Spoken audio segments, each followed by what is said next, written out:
आज हामी डेस्कटपको assemble and डिसेम्बल गर्न गइरहेका छौँ। त्यसपछि अब ऱ्याम निकाल्नु। ऱ्याम दुई साइडमा लक छ, लकलाई अर्को साइडमा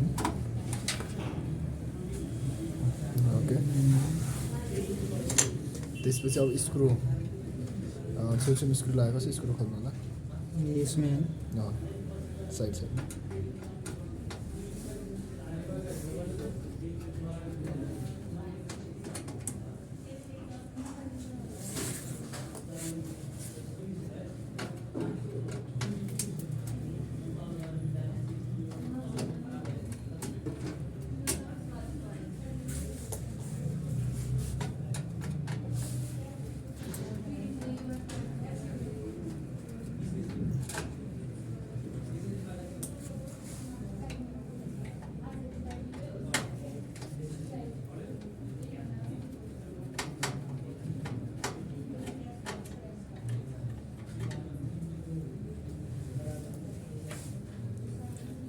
ओके। अब बोर्ड निकाल्नु बाहिर। यहाँ छ अझै त्यहाँ छ।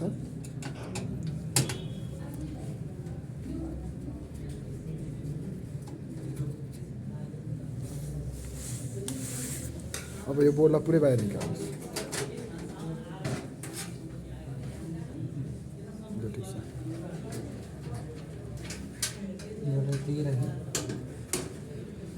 ओके, पुरै बाहिर निस्क्यो।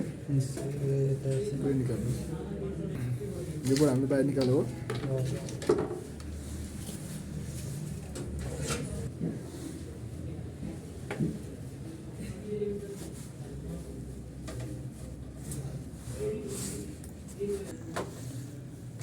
ओके, यसरी निस्क्यो होइन?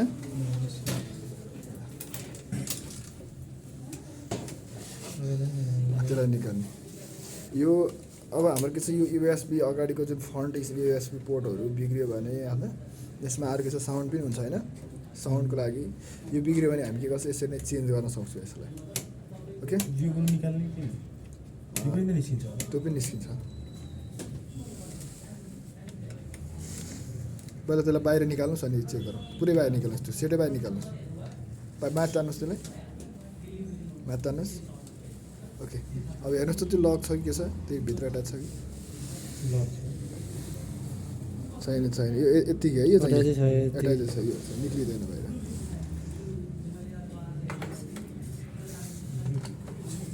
यता छेउमा राख्नुहोस्। ओके, त्यो चाहिँ स्विच बटन।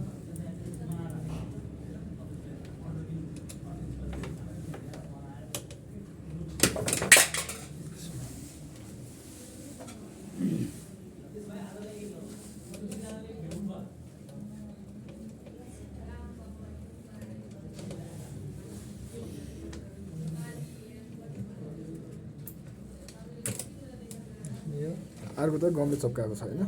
यो के छ, पावर स्विच है। त्यो अर्को रिस्टार्टको हो तलको होइन। यो चाहिँ पावर स्विचको चाहिँ यो फिक्सै हुन्छ। यो चाहिँ त ग्लुले चप्काएको छ। त्यसलाई पनि चेन्ज गर्न सकिन्छ, ग्लु हटाउने। अनि भयो।